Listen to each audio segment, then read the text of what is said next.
बिस्मिल्लाहिर्रहमानिर्रहीम। लाखों करोड़ों दुरूदो सलाम मोहम्मद मुस्तफ़ा सल्लल्लाहु अलैहि वसल्लम और आले मोहम्मद पर। मैं हूँ उमर दराज गोंदल। मैंने आपको बताया था कि इमरान खान इनको मारेगा कम और घसीटेगा ज्यादा।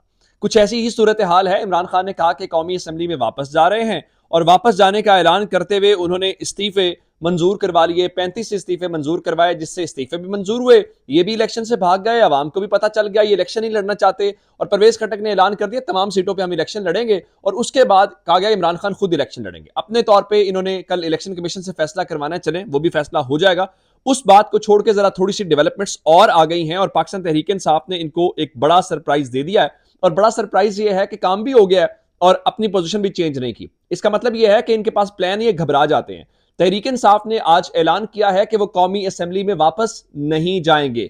फवाद चौधरी ने कहा है कि हम कौमी असेंबली में वापस नहीं जाएंगे। हाँ, एक बात जरूर है, हम अपोजिशन लीडर का ओहदा चाहते हैं, हम पब्लिक अकाउंट्स कमेटी का चेयरमैन का ओहदा चाहते हैं। अगर स्पीकर ने कहा कि आप अपनी नंबर आके शो करें कि हमारे इस्तीफे मंजूर नहीं है, तो वो अरकान स्पीकर के चैम्बर में जरूर चले जाएंगे, लेकिन कौमी असेंबली में हमारी वापसी नहीं होगी। ये इसका मतलब ये है कि तहरीक इंसाफ ने और इमरान खान ने एक प्लान के तहत वो चीज की थी कि हम कौमी असेंबली में वापस जा रहे हैं। रिएक्शन चेक करना था, क्योंकि ये कह रहे थे जी हम वेलकम करेंगे, हम ये करेंगे, वो करेंगे। इसका मतलब है कि इनको एक बार फिर जो फवाद चौधरी और बाकी कह रहे थे कि हमारी गेम के अंदर आ गए हैं, ये ट्रैप हो गए हैं, और ये मुकम्मल तौर पे ट्रैप होते हुए नजर आ रहे हैं। दूसरी जानिब असेंबलियां तो हो गई हैं तलील। असेंबलियां तलील होने के बाद अब जो भी सिलसिला है कि आपने इलेक्शन लड़ना है नहीं लड़ना, इसके ऊपर इनकी कोशिशें क्या हैं कि हम इलेक्शन को डिले करवाएं, इलेक्शन को हम ले जाएं रमजान के बाद, इलेक्शन को ले जाएं हम जनरल इलेक्शन के साथ। आज पाकिस्तान तहरीक इंसाफ ने कहा है कि इलेक्शन की तारीख में किसी किस्म की हम ताखीर बर्दाश्त नहीं करेंगे। और ये इमरान खान अभी कहना इसलिए शुरू हुए क्योंकि मैंने आपको बता दिया है कि फरवरी के महीने से, फरवरी के पहले हफ्ते से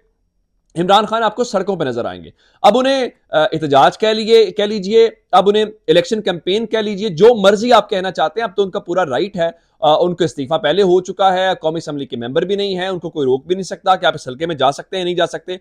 उसके साथ एक और बात उन्होंने की है कि नून लीग ने जो केयर टेकर के नाम दिए हैं वो बुनियादी तौर पर इंतहाई गैर संजीदगी का इजहार है। और उन्होंने कहा कि निगरान हुकूमत का काम सिर्फ साफ शफाफ इंतखाबात करवाना होता है, और तहरीक इंसाफ ने चौधरी परवेज लाई ने जो नाम दिए उसके ऊपर किसी किस्म का इतराज नहीं होना चाहिए था, हमने नाम ऐसे दिए हैं।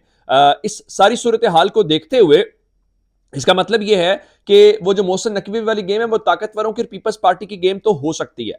अब रही बात इलेक्शन की, जो खान साहब ने कहा कि उनको नजर आ रहे हैं, आज सदर पाकिस्तान जो फौज के सुप्रीम कमांडर भी हैं, उन्होंने एक बार फिर कहा है कि आम इंतखाबात की मुतफिका तारीख के लिए तमाम स्टेक होल्डर्स अपना मुज़ाकरात करें और इस मुज़ाकरात में वो अपना रोल प्ले करने के लिए तैयार हैं। लेकिन जारी बात है नून लीग अभी उस घोड़े से उतरेगी तो ही उनको मालूम होगा कि चीजें किस तरह से हो सकती हैं, ये चीजें किस तरह से बेहतरी की जानिब जा सकते हैं। इस वक्त नून लीग के लिए एक और परेशानी, आपको याद होगा मैंने आपको बताया था कि 15 अरकान जो हैं वो तहरीक इंसाफ के साथ राब्ते में नून लीग के, सिर्फ तहरीक इंसाफ के नहीं है, फवाद चौधरी साहब ने उसकी तस्दीक की कि पाकिस्तान पीपल्स पार्टी के लोग भी हैं, लेकिन जारी बात है वो हर किसी को एडजस्ट नहीं कर सकते। अब सबसे पहली खबर आज क्या आई है, सबसे पहले खबर यह आई कि जो नियो न्यूज उर्दू है उन्होंने आज एक खबर ब्रेक की, नियो न्यूज वालों ने। उनके मुताबिक शाहिद खाकान अब्बासी जो हैं वो मुस्लिम लीग नून छोड़ रहे हैं, उन्होंने ये फैसला कर लिया है। और उनके साथ पिंडी रीजन के जो अरकान असेंबली हैं वो भी साथ हैं, और साबिक वजीर आजम एक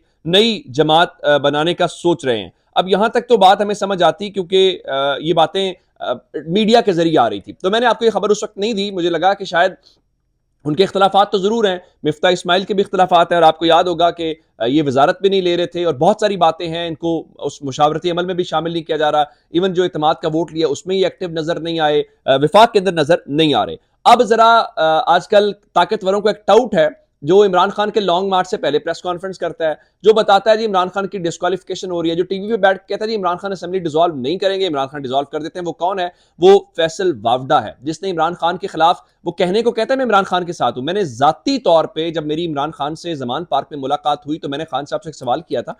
मैंने उनसे पूछा था खान साहब ये जो रोखड़ी और फैसल वावडा जैसे लोग हैं, अभी आपकी पार्टी में और लोग मौजूद हैं? उस पर खान साहब ने कहा था कि मुझे रोखड़ी को तो मैं जानते ही नहीं हूं, इस तरह के उनके एक्सप्रेशन थे, ना मैं उससे मिला उस तरह से कभी, लेकिन मुझे फैसल वावडा का दुख है कि उसने एक गलत हरकत की है। अब फैसल वावडा ने शाहिद खाकान अब्बासी के मुतालिक दावा किया।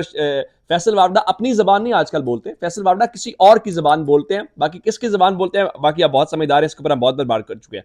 फैसल वावडा ने कहा जी शायद खकान अब्बासी का नून लीग से झगड़ा हो गया है और चंद दिन में वो कौमी असम्बली से इस्तीफा दे देंगे, यानी वो अकेले इस्तीफा नहीं देंगे, मैं आपको ये खबर दे देता हूं, बल्कि उसके साथ कुछ और अरकान जो हैं वो भी इस्तीफा देंगे।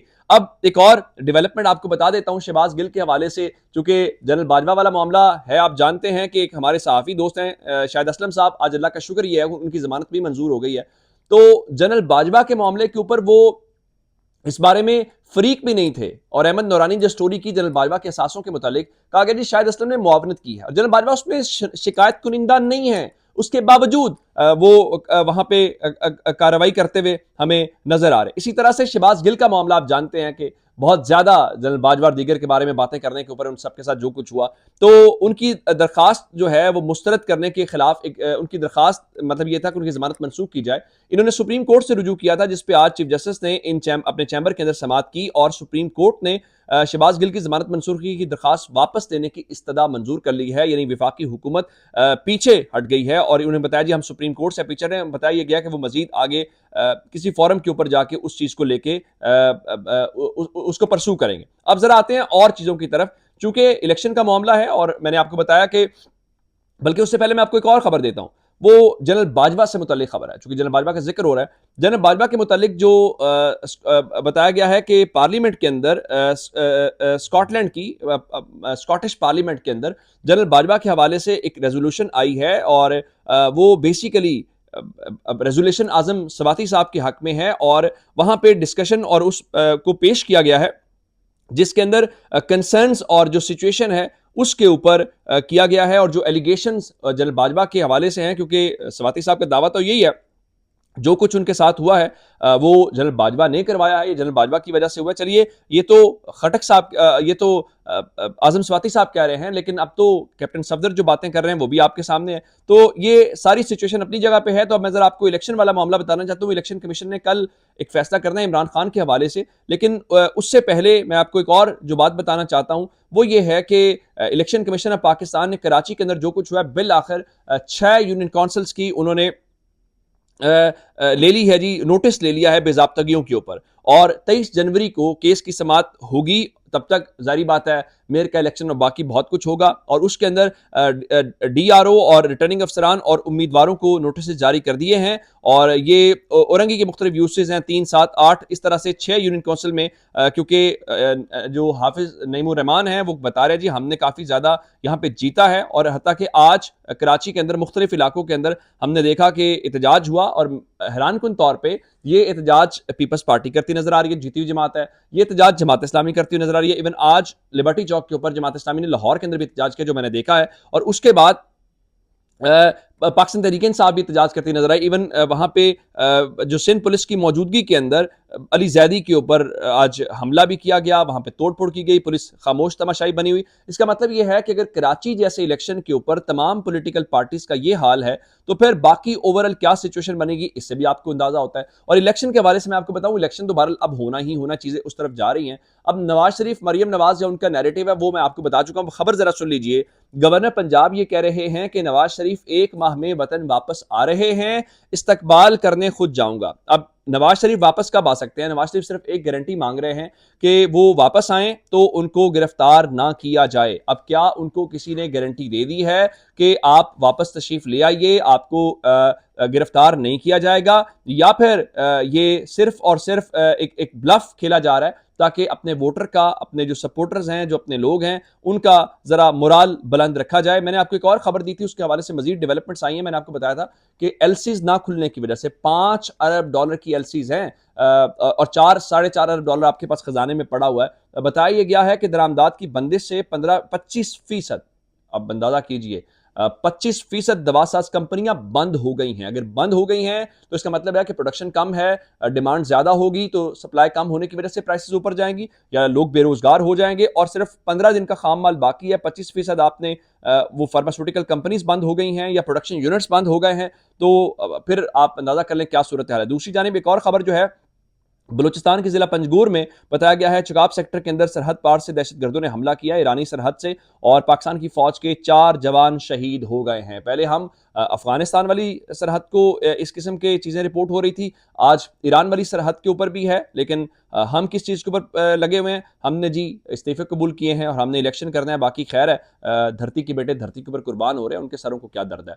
वो तो इकतदार के मानों में बैठे इंजॉय कर रहे हैं। अपना बहुत सारा ख्याल रखिएगा। खुदा हाफिज।